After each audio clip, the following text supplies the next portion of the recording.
21세기 아카이브입니다. 저희는 방대한 데이터 속에서 현대사의 중요한 순간들을 포착하고 기록합니다. 지금부터 2011년 6월의 직구촌 탐험을 시작합니다. 기록 속의 그 순간들을 발굴해 볼까요? 6월 1일 스페이스 셔틀 엔데버호 마지막 임무 종료. 미국의 우주왕복선 엔데버호가 19년간의 임무를 마치고 무사히 귀환하며 미국의 30년 우주왕복선 시대가 서서히 막을 내리고 있습니다. 6월 1일 호주 1분기 경제 마이너스 성장.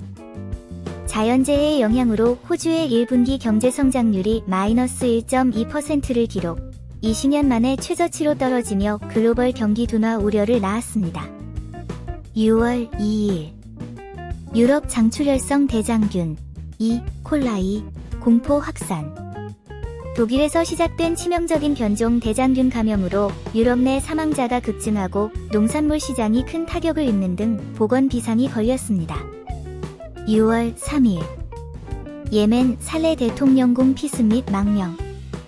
예멘 대통령궁이 로켓 공격을 받아 살레 대통령이 부상을 입고 사우디로 급히 이송되면서 예멘 내 권력 공백에 따른 내전 위기가 고조되었습니다. 6월 4일 중국 리나 아시아인 첫 메이저 테니스 우승. 중국의 리나 선수가 프랑스 오픈에서 우승하며 아시아 선수로는 사상 처음으로 테니스 메이저 대회 단식 정상에 올랐습니다. 6월 6일 시리아 지스르 알슈구르 유혈 사태. 시리아 정부군과 이탈군인 간의 교전으로 대규모 사상자가 발생하며 시리아 사태가 단순 시위를 넘어 본격적인 내전 양상으로 치달았습니다. 6월 7일 닌텐도 차세대 콘솔 위 U 공개. 닌텐도가 새로운 컨트롤러 시스템을 도입한 차세대 게임기 위 U를 공개하며 전 세계 비디오 게임 시장의 지각 변동을 예고했습니다. 6월 8일 중국 첫 항공모함 건조 공식 시인. 중국군 당국이 자국 최초의 항공모함을 건조 중임을 처음 공식 인정하며 아시아 태평양 지역의 해상 패권 경쟁이 본격화되었음을 시사했습니다. 6월 10일 남중국해 영유권 분쟁 가속화. 중국과 베트남의 해상 충돌 이후 베트남이 실탄 사격 훈련을 실시하는 등 남중국해 영유권을 둘러싼 주변국 간 갈등이 위험 수위에 도달했습니다. 6월 12일 일본 후쿠시마발 방사능 오차 확인. 일본 정부가 후쿠시마 원전에서 유출된 방사성 물질 양이 당초 발표보다 2배 이상 많았음을 공식 시인하여 국제적 우려를 샀습니다. 6월 12일 터키 총선 에르도안 사면권 성공.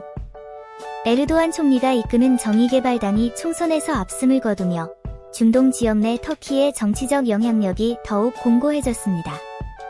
6월 13일 이탈리아 원전 재도입 부결.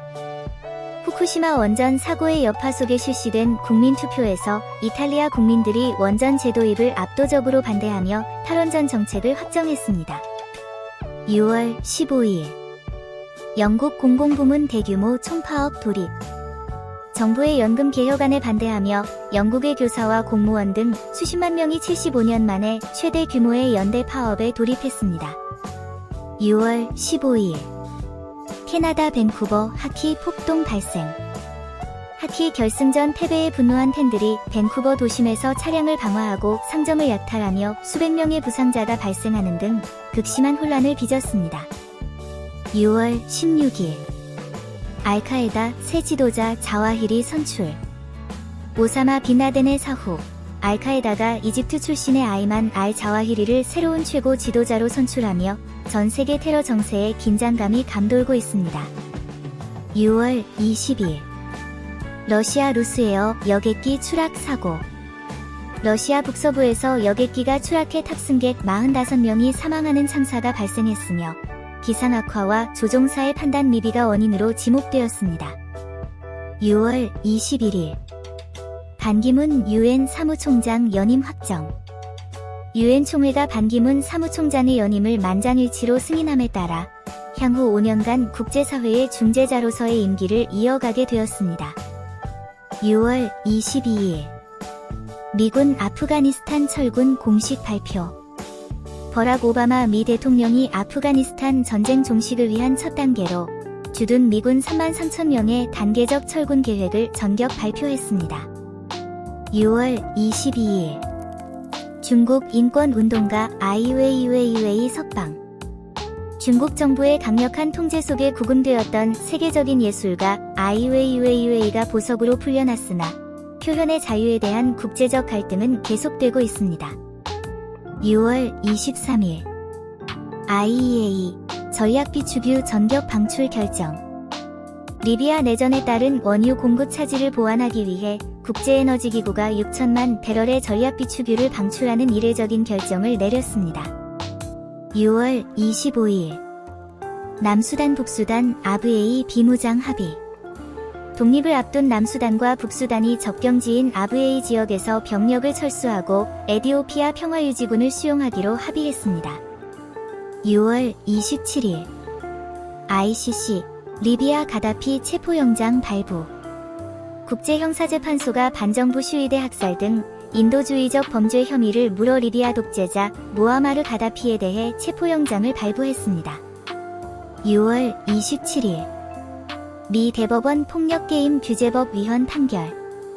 미 연방대법원이 비디오 게임을 수정헌법이 보호하는 표현의 자유 영역으로 인정하며 미성년자 판매 규제법에 대해 위헌 결정을 내렸습니다.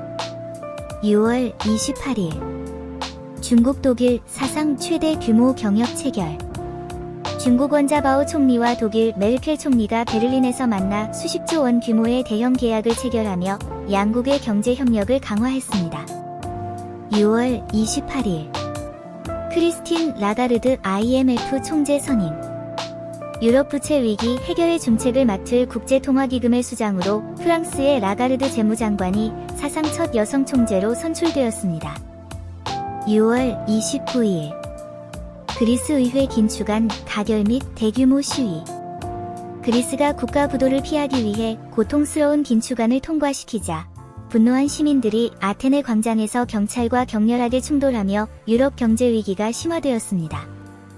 6월 30일 베네수엘라 차베스 대통령 암 투병 고백.